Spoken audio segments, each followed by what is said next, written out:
Morning, everyone. This is Rob Foster. I want to share a story with you. You may notice if you watch my last couple of videos, I have this saying in the background, ignore the never. And I'd like to share where that came from. And it came from winning, which actually turned into failure. So at the ripe old age of 34, I was competing in a track meet. I was doing the high jump. I had already won the long jump in my age division, and I felt a little tug in my right quad. So I'm in the high jump now, and I was battling tendonitis in my left knee since I was 18. So it always feels a little funky in there. So we're doing the high jump, I'm going, and I had my age bracket won. But there was still a 45-year-old that was still in there as well. As I said earlier, I was 34, and he has to go. Right? Because that's just a competitor in me. Even though I already had my age bracket won, I was like, nope, like the competition's still going. I have to stay in. So I go, I jump, I make the bar, but I felt something a little different in my left knee this time. And this is where the failure part comes in, because my body was giving me a red flag. And I chose to not listen to that red flag. I was like, my competitor, he goes, he jumps, he makes it too. I'm like, I have to do one more. I looked at my now ex. I was like, I have to do one more jump. I was like, give me some tape. Like, let's tape this baby up. And she had this look in her eyes. She's like, you don't have to do it. She's like, you already won.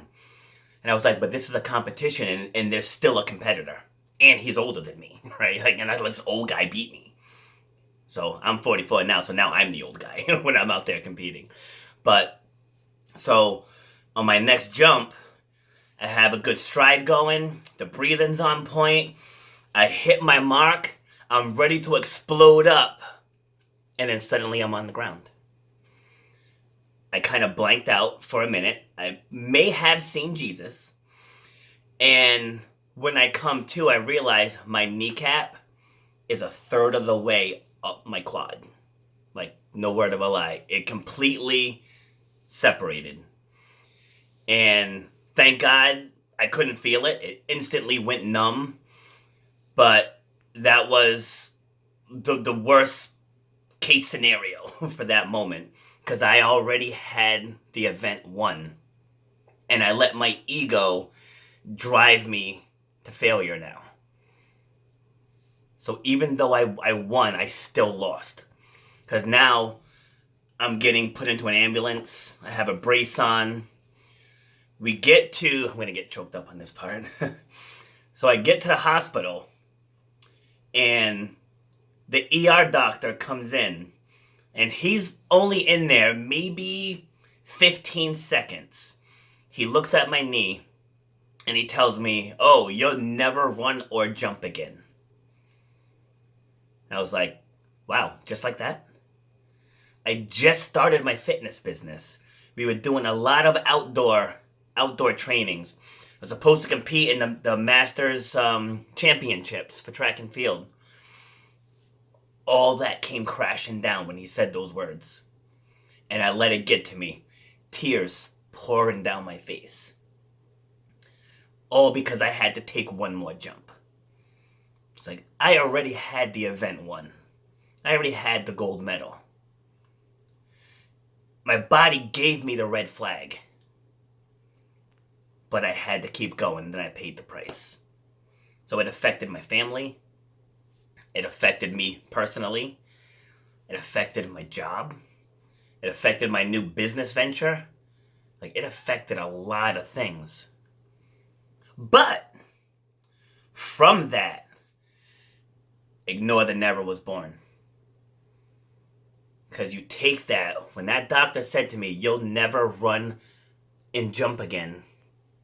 If you take out the never, it says you will run and jump again. And I use that to fuel me. It had nothing to do with proving him wrong. It had everything to do with believing in myself. Because I don't do what I do to prove other people wrong. Nobody is having sleepless nights thinking about what I'm doing. Right? So that's never my motivation. But I knew in my heart of hearts, I can come back from this. And not only will I come back from this, I'm going to inspire other people to battle through things that they're battling through. Right? My clients are going to see somebody who's a legit warrior. Right? The surgeon described my knee injury as horrific.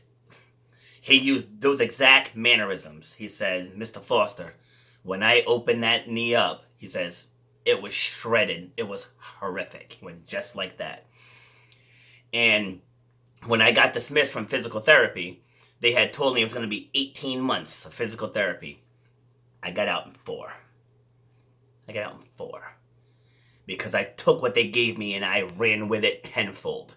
I didn't just go twice a week and just do the bare minimum. I was grinding every single day. Every single day. And you can see a fraction of the medals behind me.